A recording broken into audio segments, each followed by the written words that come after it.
So yeah, I was playing this game called Powder, you see, a free-to-play roguelike game, and it was safe to say that I suck at the game so much. Angry with the outcome of my own misdemeanor on how I butchered the gameplay, I decided to revisit the website. Reading the About section, I found out that the game was ported to the GBA system. Pretty impressive, I must say. At this point, I'm not even upset. I was impressed at how they achieved such a thing, and so I clicked on the news tab and found out that the game celebrated its 19 years of age. I read the description and there it was. Another roguelike game. This time, I saw an interesting game called Rogue Impact, and it was a reimagining of the most game, if you know what I mean. The game was made for the 7-day roguelike challenge, or 7DRL for short, in which you will participate in a challenge of making a roguelike game in a week. So, I was curious. I opened up the website and found out that these games, 18 in total, were created by a Canadian dude called Jeb Late. Latte or something like that. I'm not from the Europe and I'm not from the US and A. So I'm from the Asia. I have an excuse. So I did a deep dive on who this guy is. By deep dive I mean going from one wiki to another wiki. And it seems like he's a guy who's good at math. And he won an award too. The guy must have been a genius and living his best life. Jeff was very active with the 7DRL challenge. So fucking hard to say that. 7DRL challenge. If you go to the Roach Basin website, which is a wiki for roguelike games and anything related to it, he has his own page. And in that page, you could see he has 7 medals for the 7DRL challenge, which is very impressive. Now I love rogue and roguelike games. I'm more of a traditional roguelike enjoyer, if you could say so. I don't mean that I only play the old stuff. I also play the nowadays stuff, as long as it keeps those pure mechanics and ASCII graphics. It's an A+, man. I mean, look at this graphic, man, like wow. I'm a sucker for old stuff like that. The feels, the looks, they usually come in with feature-rich gameplay. They may look shit, but it's actually not shit. Like how I prefer this more than this. That's when I discovered Fatherhood, not actually like fatherhood as me being a parent, but a game, a combat-free roguelike. All conflict is with the environment. This description of the game blew my mind. With less than 6 IQ, I couldn't find any game that had this premise before. It was very interesting, and many people seems to agree with me. Because the game was a finalist in the 2008 Indicate Festival of Independent Games. So without further ado, I clicked the hell of that fucking hyperlink.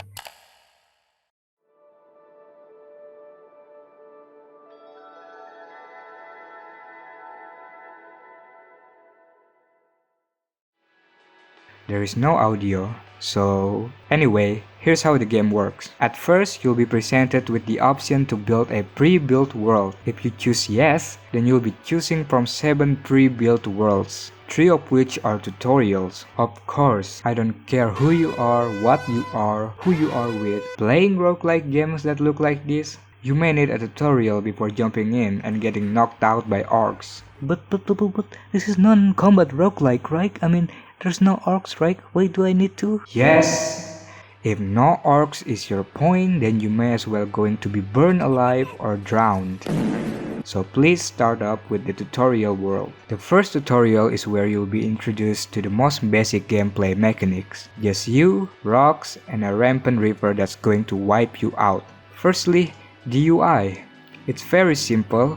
On the left you have your game view. The top right it's your status and the bottom right are logs for what's happening around you. As an avid roguelike fan, I knew and you should know that usually and most of the time you'll be picking up things with the G key on your keyboard and dropping them with the D key. Yes, mouse is for sucker, throw that out of the window and adapt with the click-clanking mechanism of your keyboard or something. The objective is to build a dam. Quote, take those small rocks and big rocks so you can block them from endangering your life. After that, you just press the plus button to speed it up or the V button to watch them flow till they stop or drown you. And after you are sure that it is not gonna drown you, press the V key again and declare victoriously. Oh, this score, I don't know how it was counted, but I think it was calculated based on how many areas of land are saved. The second tutorial has you blocking fire, but now there's a new addition. Boulder. Technically, you can pick up a boulder, even though you try, you're probably going to fucking broke your whole arms. So, you push them to which direction you desired and put them there. Fire is basically the same as the river. It spreads maybe a little bit differently, a little bit faster, and it actually left ashes behind that you can walk on, so you can pick up the remaining rocks because the fire is already gone and it's not going to spread anymore, and you can continue blocking another fire or river. You might be thinking to yourself now, well, it's not that bad, I just pick up rocks and build myself a dam. And here I am sitting and I'm going to say to you, no, little John. You see, this game is called Fatherhood. Oh, why you ask? Because you'll be faced with the worst thing in reality and in game. Children. Yes, motherfucking Primus, Deuce, and Trio. Not one, not two, but three fucking children and natural disasters. Now, what the hell are you supposed to do? Let's first talk about how these children behave. They can do rock piling, playing tag, which they do a lot, and that, which they do a lot.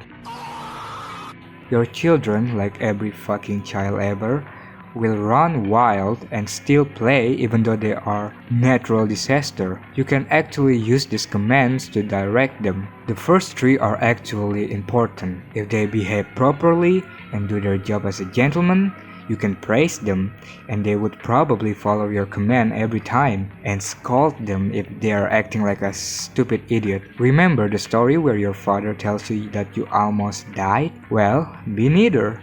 But kids are mindless. They see danger, they go directly like a goddamn moth. You can recall them, and most of the time they will be scared and go back to you. And in a dire situation like this, you may as well prepare some tombstone and say goodbye. This is where I really like to praise this game. The child actually learns from seeing you. So that basically sums up the tutorial map and how the game works.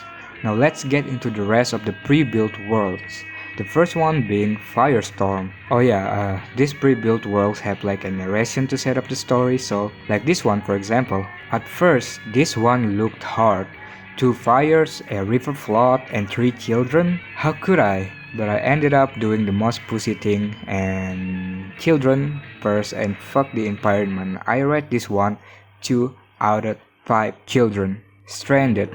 This is probably the most basic map ever. You only need to barricade 2 rivers and that's it. 1 out of 5 children. 3 fronts. This one had you protecting your house and farm. There are 3 river floods. You need to place this rock carefully because you need to consider for the another one. 3 out of 5. The valley is a big open area where the flood can spread everywhere. It may come in slow, but it's still coming for you. This is one of those levels where you can be creative and put rocks whenever you want for a higher score. 4 out of 5 children. Wait, what? That's it? No, you dumbass. There's still another way to play the game. Remember this option? What happens if you say no? Hey, how you look at that? A brand new menu selection. Here you can generate a world and define the size.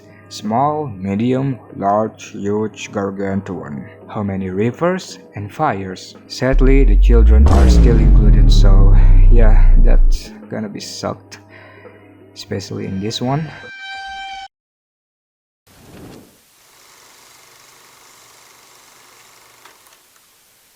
Well, there you go. One of the most unique roguelike games ever. If you are interested in this game, I leave the link in the description for you to download. Also, hi again. I'm from the future and I'm editing the video, just finishing it right now. And just a little heads up for you. I'm gonna tone down the shitpost type of edit a lot. I want it to be formal but not to be exactly as a whole.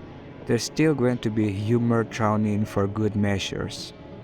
Anyway, thank you so much for watching. Tell me if you want more content like this. Thank you and see you.